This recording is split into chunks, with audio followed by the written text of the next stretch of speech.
एक शांतिपूर्ण रात में रिया अपने घर के बाथरूम में खड़ी होकर आईने के सामने लिपस्टिक लगा रही थी। उसकी आंखों में अपनी ही छवि की चमक थी। बाथरूम की खिड़की से चांदनी की हल्की रोशनी अंदर आ रही थी, जो उस पर गिरकर एक अजीबोगरीब माहौल बना रही थी। तभी अचानक एक ठंडी और भयावह आवाज उसे सुनाई दी। तुम देख नहीं सकती क्या? रिया के शरीर में ठंडक की लहर दौड़ गई। उसने चारों ओर देखा, लेकिन वहां कोई नहीं था। उसका दिल धड़कने लगा। उसने आईने की ओर देखा और पाया कि उसकी छवि अब भी वहीं थी। लेकिन तभी उस छवि के होंठ अपने आप हिलने लगे, मानो वो उससे बात कर रही हो। वही ठंडी आवाज फिर से गूंजी। तुम्हारी असली छवि मैं हूं, जिसे तुम छिपाती आई हो। भयभीत होकर रिया ने पीछे हटना चाहा, लेकिन उसके पांव मानो जमीन में धंस गए थे।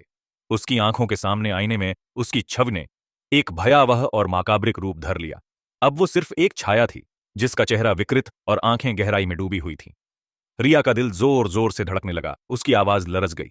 तुम क्या चाहती हो? शीशे के उस पार से दानवीय हंसी गूंजने लगी और कांच के टुकड़े टुकड़े होकर बिखर गए। रिया चीख पड़ी और भय के आलोक में भाग खड़ी हुई, लेकिन वह जानती थी उस रात के बाद कुछ भी पहले जैसा नहीं रहेगा। अगर आप हमारी कहानियों का आनंद ले रहे हैं और भी डरावनी हॉरर कहानियां सुनना चाहते हैं, तो नीचे दिए गए सब्सक्राइब बटन को दबाना ना भूलें।